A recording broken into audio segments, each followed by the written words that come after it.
लाखों वर्ष पहले हमारे भारतीय ऋषि मुनियों ने सूर्य एवं चंद्रमा के गति पर आधारित कालगणना निर्माण की, जिसे सौर वर्ष और चांद्र वर्ष कहा जाता है। सूर्य एवं चंद्रमा की विभिन्न गति के कारण दोनों वर्ष का अंतर दूर करने हेतु प्रत्येक 32.5 मास के बाद अधिक मास का निर्माण हुआ। यह काल ग्रहण के समान ही होता है, इसीलिए इस अवधि में दान धर्म करने से अधिकाधिक पुण्य मिलता है। धर्मशास्त्र के अनुसार सत्पात्र व्यक्ति को दान करने से अन्नदाता के सभी पाप नष्ट होकर उसे पुण्य मिलता है। धर्म प्रचार करने वाले संत, संस्थाएं अथवा संगठनों को अन्नदान करना सर्वश्रेष्ठ दान है। सनातन संस्था राष्ट्र रक्षा एवं धर्म रक्षा के लिए कटिबद्ध है। वर्तमान में राष्ट्र एवं धर्म कार्य करने हेतु सैकड़ों साधक आश्रमों में रहकर पूर्णकालिक सेवा कर रहे हैं। आप भी इस अधिक मास के अवसर पर सनातन के आश्रम में अन्नदान हेतु धन रूप में सहायता कर धर्म कार्य में सम्मिलित हो तथा पुण्य अर्जित करें। अर्पण हेतु संपर्क 705-888-5610। अन्नदान हेतु धनादेश सनातन संस्था के नाम से भी दे सकते हैं। इस दान के लिए एटीजी के अंतर्गत कर छूट की सुविधा उपलब्ध है। ऑनलाइन अर्पण हेतु लिंक www.sanatan.org/en/donate।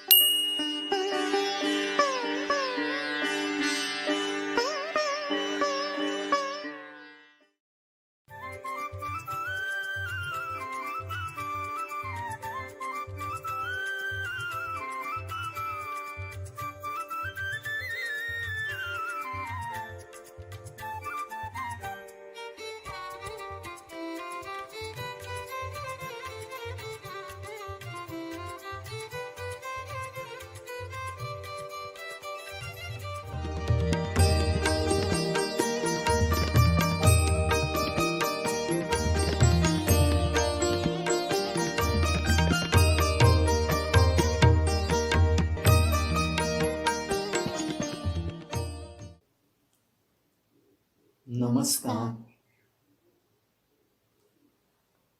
हिंदू जनजागृति समिति एवं सनातन संस्था की ओर से मैं श्रीमती क्षिप्रा जुएकर आप सभी का आज के नाम जप सत्संग के विशेष कार्यक्रम में पुनः हार्दिक स्वागत करती हूँ। भगवान श्री कृष्ण जी तथा सनातन संस्था के संस्थापक परात्पर गुरु डॉक्टर जयंत आठवले जी के चरणों में कृतज्ञता पूर्वक वंदन करती हूँ। साथ ही उनके पावन चरणों में प्रार्थना करती हूँ कि आज का ये सत्संग निर्विघ्न रूप से संपन्न हो।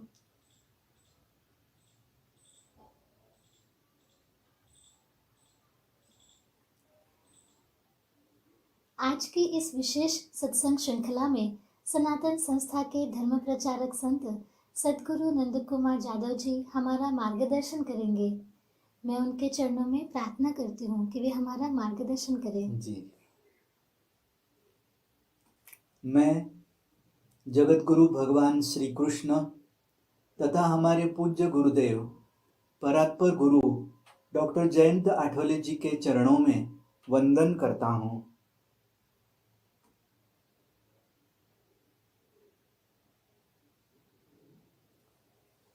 अब हम आज के नाम सत्संग का आरंभ करेंगे। इस सत्संग में हमें समझ में आएगा कि मनुष्य की दिनचर्या प्रकृति से जितनी अनुरूप होती है उतना ही वह आरोग्य संपन्न, वैभव संपन्न तथा तेज संपन्न और ज्ञान संपन्न बनता है। सनातन हिंदू धर्म में बताए आचार मनुष्य को इसी संपन्नता के पथ पर ले जाने में सक्षम है, परंतु आज धर्म शिक्षा का अभाव और पश्चिमी संस्कृति का प्रभाव, इन दो प्रमुख कारणों से अधिकांश लोग इन आचारों के पालन से दूर होते हुए दिखाई देते हैं। यही कारण है कि स्थूल रूप से विविध सुख सुविधाओं से भरा मनुष्य जीवन वास्तव में बलहीनता, निस्तेजता, अशांति और विनाश की ओर बढ़ रहा है। इसीलिए इन आचारों का महत्व पुनः एक बार समझ लेना अनिवार्य हो गया है। तभी हम उस पर सहजता से और श्रद्धापूर्वक आचरण कर पाएंगे। यही इस सत्संग श्रृंखला का उद्देश्य है। तो आज हम इस सत्संग श्रृंखला के अगली कड़ी देखते हैं। सदगुरु जादव जी, हमारे एक दर्शक ने पूछा है, दैनिक आचारों में स्नान का क्या महत्व है? जी, आज के सत्संग में हम विस्तार से ये समझ लेंगे। जी दैनिक आचारों में से एक महत्वपूर्ण कृति अर्थात स्नान के विषय में। हाँ जी। हमने इससे पहले सत्संगों में शुद्धि से संबंधित आचारों के विषय में जानकारी प्राप्त की है। हमने समझ लिया कि स्नान शुद्धि से संबंधित एक आचार है। आज हम इसी कृति को विस्तार से समझ लेते हैं। स्नान का अर्थ है शरीर को जल से स्वच्छ और निर्मल बनाना। शास्त्रों के अनुसार प्रातः स्नान करने से ही व्यक्ति पूजा पाठ इत्यादि धार्मिक कृत्य करने के लिए शुद्ध बनता है। अच्छे स्वास्थ्य की दृष्टि से भी स्नान आवश्यक है। तो अब हम समझ लेते हैं स्नान का महत्व। रात्रि काल में निद्रा के कारण व्यक्ति का शरीर रजतमात्मक काले आवरण से संचारित होता है। स्नान करने से यह काला आवरण और शरीर की रिक्तियों में एकत्रित हुआ रजतम नष्ट होता है। साथ ही नींद से जागने पर मुख शुद्धि और शौच क्रिया के समय शरीर से बाहर ना निकले हुए कष्टदायक घटकों का भी स्नान के माध्यम से विघटन होता है। इससे व्यक्ति का शरीर चैतन्य ग्रहण करने में सक्षम बनता है। जीव के देह का बाह्य मंडल सात्विक बनता है तथा उसे स्थिरता प्राप्त होती है। इसके कारण व्यक्ति सात्विक तरंगे सहजता से ग्रहण कर पाता है। इसीलिए शास्त्रों में स्नान का महत्व बताया है। नित्य स्नान के अतिरिक्त स्नान के विविध प्रकार हैं, जैसे अभ्यंग स्नान, नैमित्तिक सचैल स्नान, पुण्यप्रद और पापक्षयी स्नान, काम्य स्नान इत्यादि। स्नान के इन प्रकारों के संदर्भ में हम आगामी सत्संगों में विस्तार से समझ लेंगे। जी सदगुरु जादव जी, अब हमें नित्य स्नान के बारे में कृपया विस्तार से बताएं। जी क्षिप्रा जी, अब हम समझ लेते हैं नित्य स्नान के संदर्भ में। जी नित्य स्नान करने का उचित समय है ब्राह्म मुहूर्त। हाँ जी। ब्राह्म मुहूर्त का अर्थ समझने के लिए देखते हैं काल के संदर्भ में संक्षिप्त जानकारी। जी सूर्य उदय के पूर्व 2 घटिका अर्थात 48 मिनट उषा काल होता है। उषा काल अर्थात अंधेरा घटकर उजाला होने का काल, इसे ही पौ फटना कहते हैं। उषा काल के पूर्व 3 घटिका अर्थात 72 मिनट अथवा 1 घंटा 12 मिनट ब्राह्म मुहूर्त काल होता है। संक्षेप में सूर्योदय के पूर्व 48 मिनट का समय उषा काल होता है, जबकि सूर्योदय के पूर्व 2 घंटे का काल ब्राह्म मुहूर्त का होता है। यहाँ ध्यान रखने योग्य बात यह है कि सूर्योदय के समय के अनुसार ब्रह्म मुहूर्त काल और उषा काल के समय में भी परिवर्तन होता रहता है। ब्रह्म मुहूर्त के समय वातावरण में ईश्वरीय चैतन्य अत्यधिक रहता है।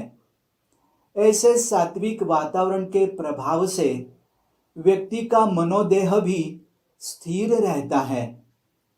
ब्रह्म मुहूर्त के समय किया गया स्नान सर्वश्रेष्ठ है।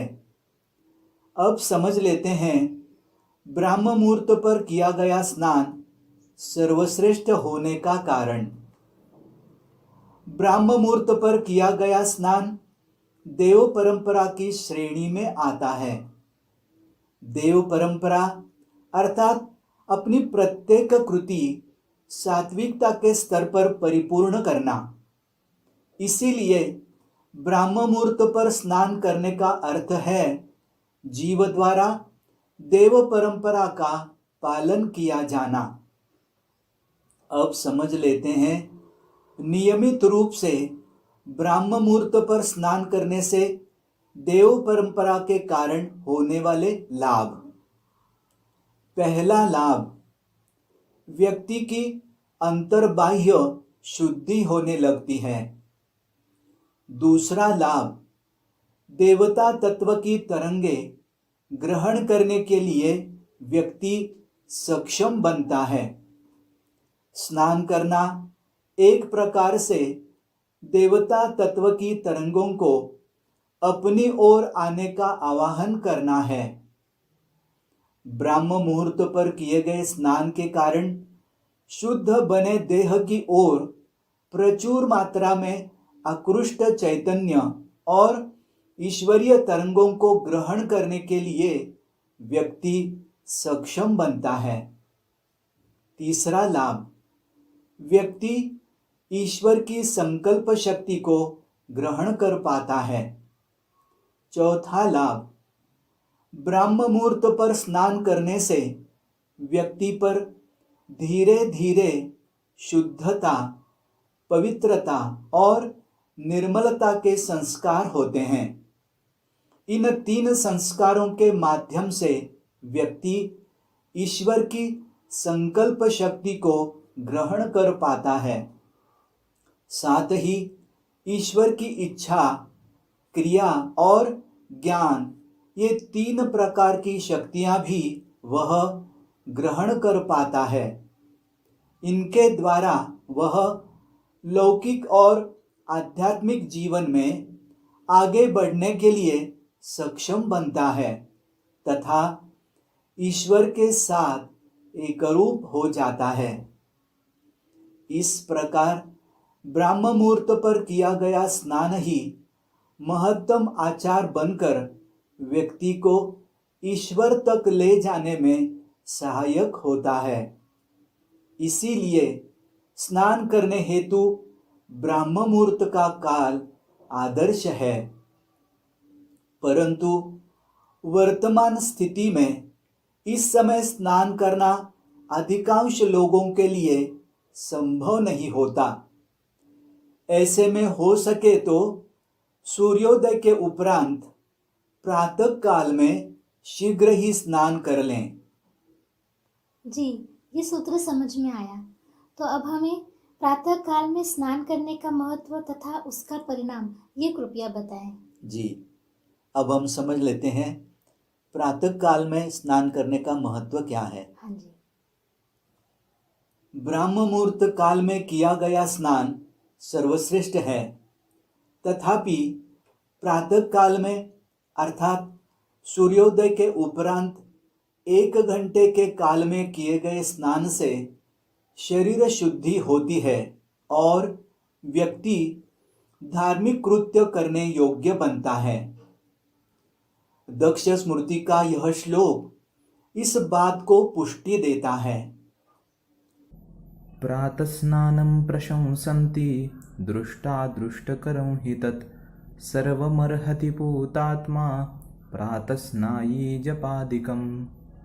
इसका अर्थ है प्रातः काल में स्नान करने वाले व्यक्ति के निकट अनिष्ट शक्तियां नहीं आ पाती। शरीर की शुद्धि जैसा दृश्य फल और पापनाश एवं पुण्य की प्राप्ति ऐसा अदृश्य फल भी प्राप्त होता है। इस प्रकार शुद्धात्मा बना व्यक्ति जब पूजा पाठ आदि धर्म कृत्य करने योग्य बनता है। इसीलिए प्रातः स्नान की प्रशंसा की जाती है। प्रातः स्नान का महत्व समझने के उपरांत हम समझ लेते हैं प्रातः स्नान के परिणाम। प्रातः स्नान के समय जल के माध्यम से शरीर को आप तत्व की तरंगों का स्पर्श होता है। इन तरंगों की सहायता से शरीर बाह्यमंडल में विद्यमान तरंगों को ग्रहण करने के लिए अति संवेदनशील बनता है। प्रातः काल में वायुमंडल सात्विक तरंगों से संचारित होता है। इस समय स्नान करने से व्यक्ति का देह भी सात्विक तरंगों से संचारित होता है। वह अंतर्बाह्य रूप से शुद्ध होता है। दुस्वप्नों का नाश होता है। बल, तेज और आयु में वृद्धि होती है। साथ ही पसीना, आलस्य, जड़ता, काम करने में नीरसता इत्यादि नष्ट होते हैं। इस प्रकार प्रातः काल में स्नान करने से शारीरिक, मानसिक और आध्यात्मिक स्तर पर अनेक लाभ होते हैं। ब्राह्म मुहूर्त के समय से लेकर प्रातः काल में सूर्योदय के उपरांत 1 घंटे तक की कालावधि में स्नान करने में जितना समय निकलता जाएगा उतना यह लाभ घटता जाता है। आज सामान्यतः दिखाई देता है कि काम करने से आए पसीने और शरीर की अस्वच्छता के कारण सारे काम निपटा लेने के पश्चात दोपहर के समय स्नान करने की पद्धति रूढ़ हो रही है। महिलाएं भी शास्त्र के नियमों के विपरीत घर के काम निपटाने के उपरांत दोपहर के समय स्नान करती हैं और उसके उपरांत बाल बनाती हैं। प्रातः काल में स्नान करने की अपेक्षा काम से लौटने पर रात्रि काल में स्नान करने वालों की संख्या भी बढ़ती जा रही है। यह सर्वथा अनुचित है। अब हम समझ लेते हैं प्रातः काल की तुलना में दोपहर अथवा रात्रि के समय स्नान करने से क्या हानि होती है। प्रातः काल की तुलना में दोपहर के समय वायुमंडल में रजतमात्मक तरंगों का संचार अधिक होता है। इस समय स्नान करने से स्थूल रूप में व्यक्ति का शरीर तो स्वच्छ बनता है, परंतु सूक्ष्म रूप से वह रजतम से संचारित होता है। इससे उसकी अंतर्बाह्य शुद्धि नहीं होती। उसी प्रकार रात्रि का समय तमोगुणी होने के कारण ऐसे समय में स्नान करने से स्थूल और सूक्ष्म देहों की सात्विकता में अत्यल्प वृद्धि होती है तथा कुछ ही समय के लिए बनी रहती है, जिससे व्यक्ति को स्नान का लाभ भी अत्यल्प मिलता है। यही कारण है कि दोपहर में अथवा रात्रि के समय स्नान करने की तुलना में प्रातः समय पर ही स्नान करने को शास्त्रों ने महत्व दिया है। अब हम पुरुषोत्तम भगवान श्री कृष्ण जी का प्रत्यक्ष नाम जप करेंगे। अभी हम जो नाम जप सुनेंगे उसका उच्चारण सनातन संस्था की संत श्री चित्तशक्ति श्रीमती अंजलि गाडगिल जी ने किया है। नाम जप के पूर्व अब हम प्रार्थना करेंगे।